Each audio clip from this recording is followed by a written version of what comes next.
So you think to yourself, okay, well, you know, it's a birth certificate system. So what? You know, so they use the people as chattel to create an income off of, so they could substantiate the wealth that was necessary to go ahead and get us through our administrative ordeals as a nation.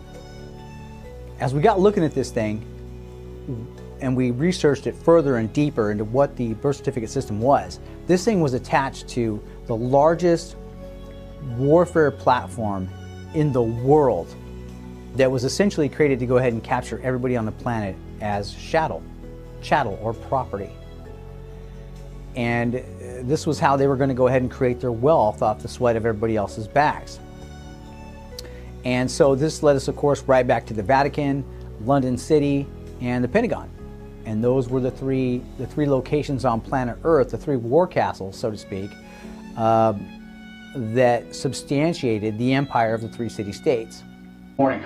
I'm Sergeant Robert Horton, United States Army Special Operations. I was a psychological operations specialist from 1999 to 2012, and I'm also a son of the American Revolution. Now, everyone is wondering about this Russell J. Gould and David Wynn Miller story, and everybody wants to know what in the world is going on with that.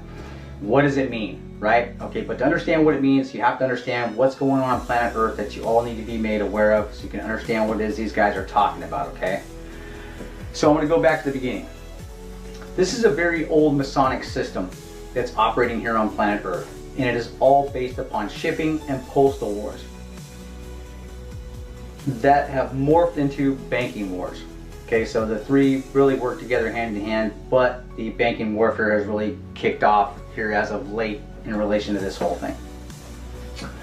So when you're born here on this planet, or here on this planet, you are born of the water, right? Because this is a shipping war. You're all captured in a shipping warfare that you're unaware of, that you've been captured into. So when you're born of your mother's water. And you are docked as a vessel by a doctor, who is a registered harbor master by the port authorities and authorized by the Department of Transportation. And when you are docked by the doctor, you are then harbored in the harbor in a vessel in dry dock known as a hospital, which is considered to be a boat parked on the land. Okay?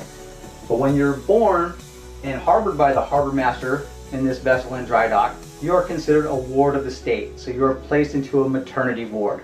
Why are you a ward of the state?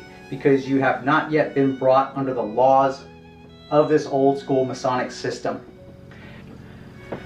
Now, how they get you into this old school Masonic system is with the birth certificate.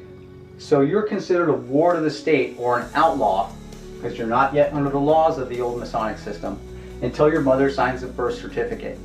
This is a commercial instrument, okay? This is saying that you are now owned and under the laws of this Masonic system, but you are owned and that you are nothing more than a piece of cargo or a vessel or a dead person that's presumed to be missing, dead, or lost at sea, right? Once you're legged into this massive corporate construct, and it's a global construct, you are then subject to the laws of the state. State of affairs, not state of California or state of Nevada. We're talking global state of affairs. You're legged into